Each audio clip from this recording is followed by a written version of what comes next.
নমস্কার গাইস, খুব এমার্জেন্সিতে ভিডিওটা বানাচ্ছি। অত কিছু এক্সপ্লেন করার টাইম নেই, বাট আপনাদের ক্লিয়ারলি বলে রাখছি।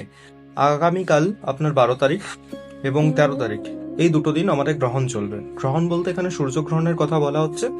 যদিও এই গ্রহণটা ভারতবর্ষ থেকে আপনার দৃশ্যমান হবে না, ভারতবর্ষ, বাংলাদেশ, এই সমস্ত আমাদের যে এশিয়ান কান্ট্রি রয়েছে এখান থেকে দেখা যাবে না, সাউথ এশিয়ান কান্ট্রি থেকে। এবার গ্রহণের যে পিক টাইমটা হচ্ছে সেটা হচ্ছে আপনার 12টা রাত্রিবেলা, আপনার 11টা 16 দিকে আপনার পিক টাইম যাবে। আপনাকে আগে সবার আগে যেটা বলে দিই যে গ্রহণের এক্স্যাক্টলি টাইমটা কবে হচ্ছে আপনারা একটু নোট করে নেবেন। গ্রহণের প্রপার টাইমটা হচ্ছে আপনার 12ই আগস্ট রাত্রি 9টা 4 থেকে 13ই আগস্ট রাত্রি 1টা 27 অব্দি আপনার প্রপার গ্রহণের টাইম।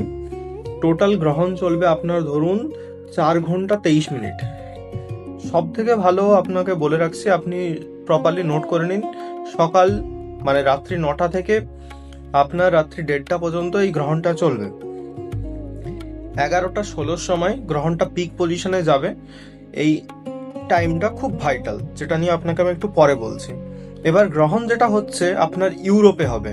ইউরোপ এবং আপনার ইউরোপ রিলেটেড যে কান্ট্রিগুলো রয়েছে, সেগুলো আপনার পোলার সাইডের কান্ট্রি রয়েছে, ওখানে এই গ্রহণটা প্রপারলি দৃশ্যমান হবে। যেটা 90s দিকেও এই গ্রহণটা একবার হয়েছিল। সেই টাইমেও আপনার লিকুইড ক্রাইসিস, বিভিন্ন প্রভৃতি কিছু মাল্টিপল জিনিস দেখা গিয়েছিল, যেই বিষয় নিয়ে এখন বলে কোনো কাজ নেই। এখন যেটা জানা দরকার সেটা আপনাদের বলছি। এই গ্রহণটা যেইখানে দেখা যায় সেইখানে গ্রহণের 100% এফেক্ট আসে। এটা আমি বলছি না, এটা পুরানো শাস্ত্র আপনারা ঘাঁটলেই দেখতে পাবেন। যেই জায়গাগুলোতে গ্রহণ দেখা যায় না, অর্থাৎ আংশিক দেখা যায়, সেই এরিয়াগুলোতে আপনার 60 থেকে 80% এফেক্ট হয়। আর যেই জায়গাগুলোতে আপনার গ্রহণ দেখা যায় না, যেমন ইন্ডিয়া, এই গ্রহণটা দেখা যাবে না, এখানে অ্যাপ্রক্স আপনার 40% এফেক্ট দেখা যাবে। এবার আসুন মেন বিষয়ের কথা। এই গ্রহণটা আপনার হচ্ছে ক্যান্সার রাশিতে। ক্যান্সার কি? আপনি যদি ক্যান্সারের ফান্ডামেন্টাল কোশ্চেন জিজ্ঞেস করেন, কর্কট রাশির ফান্ডামেন্টাল বিষয় হচ্ছে জল, ইমোশন। মানে এই গ্রহণটার পরে ইমোশনাল আপ অ্যান্ড ডাউন দেখা যেতে পারে ভয়ঙ্কর ভাবে। কেন কেন কথাটা বলছি? কারণ এই সময় সূর্য, চন্দ্র, বুধ, কেতু সব কর্কট রাশিতে। মানে সিচুয়েশনটা একদম ডিস্ট্রাকটিভ হয়ে আছে।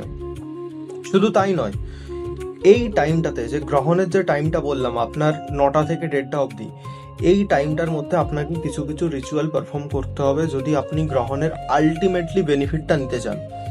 সবার প্রথমে, যদি পসিবল হয়, আপনি এই টাইমে ঘুমাবেন না। হ্যাঁ, হতে পারে এটা রাত্রিবেলা, কিন্তু চেষ্টা করুন আপনি ঘুমাবেন না। কোনো ধরনের খাবার, জল, কোনো কিছু খাবেন না। পসিবল হলে আপনি রেগুলার ওই টাইমটাতে হনুমান চালিসা পড়ুন, সাধনা করুন, মেডিটেশন করুন। যদি কিচ্ছু না পারেন, অ্যাটলিস্ট ঈশ্বরের নাম স্মরণ করবেন, তাই ভালো কোনো কিছু না করার থেকে। কথা যতটা সম্ভব কম বলবেন, সেটাই কাম্য।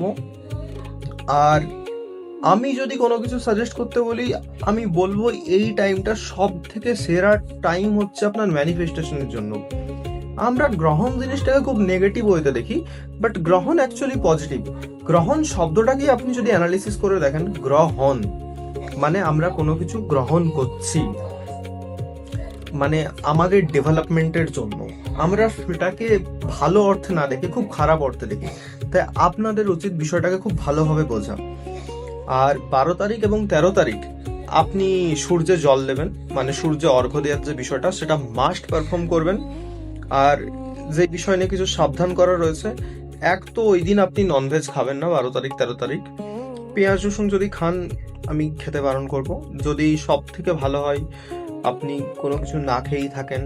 নির্জলা করার কথা আমি বলছি না, আপনি যতটা পারবেন ততটা আপনার দিক থেকে করবেন, কোনো বাধ্যবাধকতা নেই।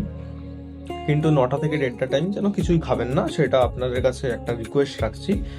আর এই টাইমে এটা সবাইকে বলে রাখছি, কোনো ধরনের এক্সপেক্টেড কন্টেন্টের সাথে যুক্ত হবেন না। মানে অশ্লীল ধরনের কোনো কিছু দেখা টেকা, এই সমস্ত বিষয় থেকে টোটালি বিরত থাকবেন। টাইমটা আপনার ভালো ইউটিলাইজেশনের জন্য, খারাপের জন্য না। অ্যান্ড দেন যারা ম্যারিড কাপল রয়েছে, সেক্সুয়াল অ্যাক্টিভিটিতে যাবেনই না, মাস্ট অ্যাভয়েড করুন। এই একটা দুটো দিন মাস্ট অ্যাভয়েড করুন। টাইমটা খুব ভাইটাল চলছে, এই টাইমে এনার্জি আপ অ্যান্ড ডাউন প্রচণ্ড বেশি হয়। সো যখন এনার্জি আপ অ্যান্ড ডাউন প্রচণ্ড বেশি হয় তখন সেই টাইমটাকে না আপনাদের প্রপারলি ইউটিলাইজ করতে হবে। এবার ইউটিলাইজেশনের জন্য আপনাদেরকেও মেন্টালি প্রস্তুত হতে হবে।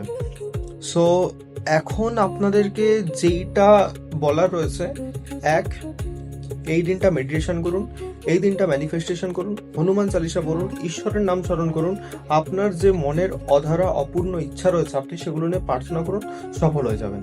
ব্যাস, ক্লিয়ার, সিম্পল, এর থেকে বেটার কিছু হয়তো আর বলা যায় না। আর আপনাদের যদি কোনো এই গ্রহণ বিষয় নিয়ে কনফিউশন থাকে বা কিছু থাকে আপনি কমেন্টে জিজ্ঞেস করুন, আমি উত্তর দেবো। ভিডিওটা এখানেই শেষ করছি, বেশি বাড়িয়ে লাভ নেই।